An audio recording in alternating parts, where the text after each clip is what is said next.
Hello, I'm Roxanne Garcia with 710KURV, and I don't know if a lot of you guys know this, but a lot of our military veterans are currently deported, living in other countries across this world, and Vicente Gonzalez, our congressman, is here to do something about it. Congressman Gonzalez, thank you for being with us. So you want to bring our veterans back home. Tell us all about it. That's correct. Since I arrived at Congress, I heard about veterans being deported when I was running, and I was shocked that that was actually a reality in our country. So I have been working with friends across the aisle, and recently put the language on a bill called Repatriate Our Patriots Act that was filed the week before we went to recess with bipartisan support, and in an effort to try to bring our heroes home. How many deported veterans do we have currently? I don't know if you know the number off the top of your head, but an estimate. Right.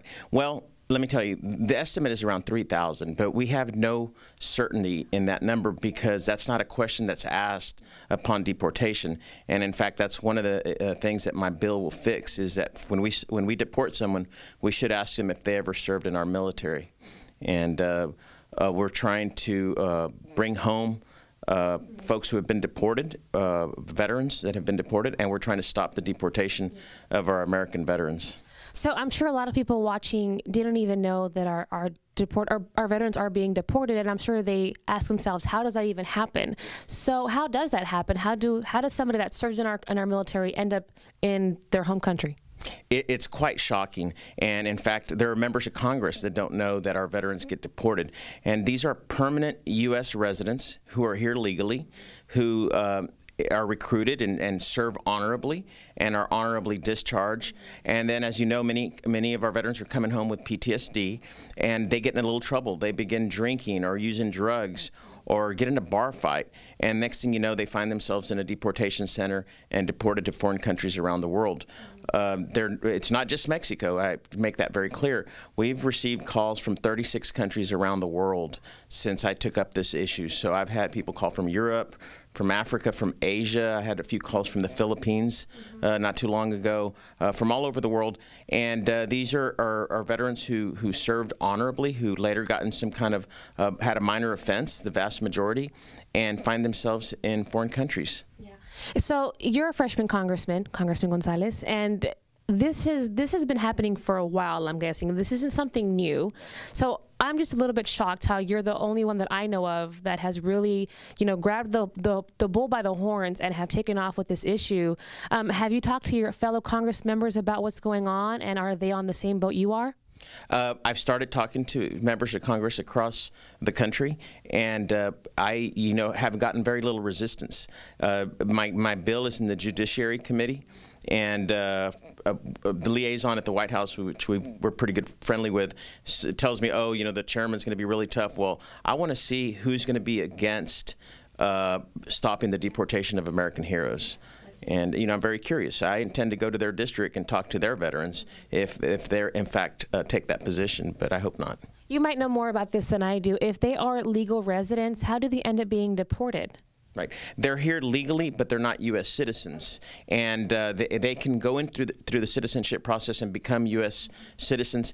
The only branch in the military that actually does outreach from a legal point of view and brings them in and has government military lawyers handle their process is the Air Force, and we need all the branches to do the same. I have yet to meet one deported Air Force veteran. Well, that's good when it comes to the Air Force. Now, I know recently you were in Tijuana, Baja California, visiting some of our deported veterans. Tell us all about it. Yes, this is a group of veterans that have united across the border of San Diego, California, and they have a place called the Bunker where they find jobs for each other, and they look after each other, and it's a really nice, neat community.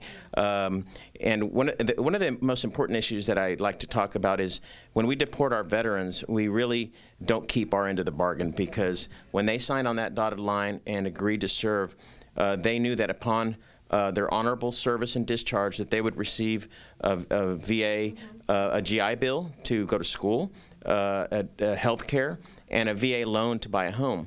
And when we deport them, we breach their contract because they have no access to those benefits that they've already earned. Yeah. How are they feeling over there in Tijuana? I'm sure, or the ones you've spoken with, they're in Mexico, they're all over the world. You went to go see them, but did you ask them how they feel about what's going on? Yeah, they're anxious. They keep track of our politics, and I get calls from them regularly. They try to find jobs. They're good citizens, and really, it's the wrong thing to do. Yeah. Yes, sir. Lastly, I know that you've been also in contact with the White House. You've met with President Trump. How do you think he sees this? Where does he fall on this issue? And I guess where do you think your bill is going to end up going? Right. Well, during my visit with the president, I was able to talk about the veterans. He immediately said, that's wrong. We shouldn't be deporting American veterans.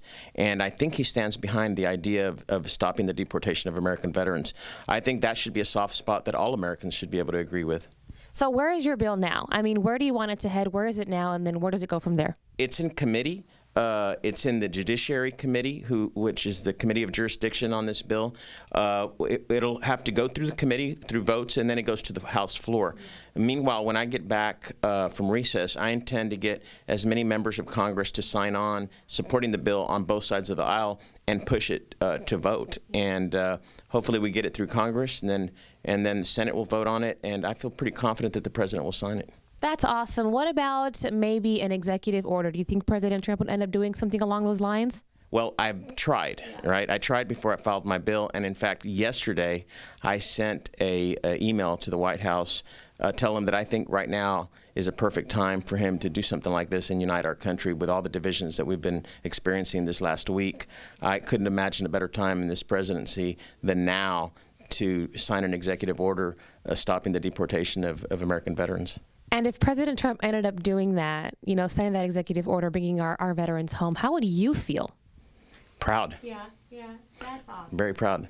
That's awesome, Congressman. Is there anything else I didn't get to ask you, or I should say, what could we do? What could the citizens do to help our deported veterans? Well, I think across our country, we should be calling our members of Congress, asking them to support this bill to stop the deportation of American veterans. We should be calling our U.S. senators here in Texas, you know, call Senator Cruz and Senator Cornyn, who I've spoken to both of them about this idea. You know, you know, at the end of the day, it's the population that matters, and if we call our representatives and tell them that we support that, and we support them for doing that, I think that they'll make the effort. Thank you so much, Congressman Gonzalez. I appreciate it. And of course, we'll do everything in our power to bring our veterans back home. I'm Roxanne Garcia. Congressman Gonzalez joining us on 710 KURV.